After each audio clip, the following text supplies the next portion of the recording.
ನಮಸ್ತೆ. ಇವತ್ತು ನಾನು ಈ ವಿಡಿಯೋದಲ್ಲಿ ನಿಮಗೆ ಹೇಳ್ತಿದ್ದೀನಿ, ಮಕ್ಕಳಿಗೆ ನಾವು ಯಾವ ರೀತಿ ಸೈನ್ಸ್ನ ಕಲಿಯೋಕ್ಕೆ ಸಜೆಸ್ಟ್ ಮಾಡಬೇಕು. ನಾವು ಈಗಿನ ಜನ್ರೇಷನ್ ಪೇರೆಂಟ್ಸ್ ಆಗಿ ನಮ್ಮ ಮಕ್ಕಳನ್ನ ನಾವು ಗೈಡ್ ಮಾಡೋದು ತುಂಬಾ ಇಂಪಾರ್ಟೆಂಟ್. ಯಾಕೆಂದರೆ ಈಗೆಲ್ಲ ಆರ್ಟಿಫಿಷಿಯಲ್ ಇಂಟೆಲಿಜೆನ್ಸ್ ನಮ್ಮನ್ನು ಲೀಡ್ ಮಾಡ್ತಿರೋ ಕಾಲದಲ್ಲಿ ನಾವಿದ್ದೀವಿ.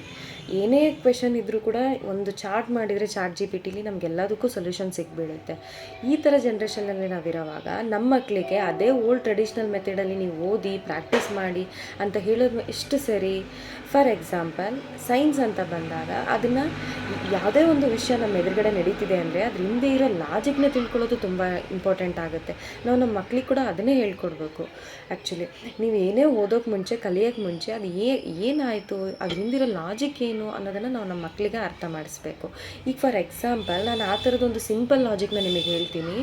ಒಂದು ಈಕ್ವೇಷನ್ ಇದೆ ಫಿಸಿಕ್ಸಲ್ಲಿ, pressure is directly proportional to force and also the pressure is inversely proportional to area ಅಂತ ಇದೆ. ಸೊ ಏರಿಯಾ ಇನ್ಕ್ರೀಸ್ ಆದರೆ ಏನಾಗುತ್ತೆ? ಪ್ರೆಷರ್ ಕಡಿಮೆ ಆಗುತ್ತೆ.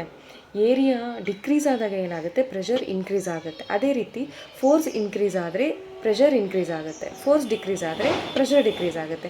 ಇದನ್ನು ನಾವು ತುಂಬ ಜನರಲೈಸ್ಡ್ ವೇಲಿ ನಮ್ಮ ಮಕ್ಕಳಿಗೆ ಎಕ್ಸ್ಪ್ಲೇನ್ ಮಾಡ್ಬೋದು.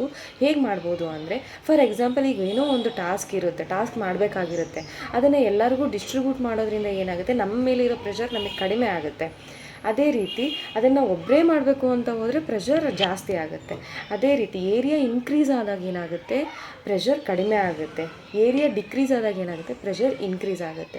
ಇನ್ನೂ ಸಿಂಪ್ಲಿಫೈಡ್ ವೇಯಲ್ಲಿ ನಾವು ಹೇಳಬೇಕು ಅಂತ ಅಂದರೆ, for example point heels wear ಮಾಡ್ತೀವಿ. ನಾವು ಪಾಯಿಂಟ್ ಹೀಲ್ಸ್ ವೇರ್ ಮಾಡಬಾರ್ದು, ಅದು ನಮ್ಮ ಫಿಸಿಕಲ್ ಹೆಲ್ತಿಗೆ ಡ್ಯಾಮೇಜ್ ಅಫೆಕ್ಟ್ ಆಗುತ್ತೆ ಅಂತ ಹೇಳ್ತೀವಿ.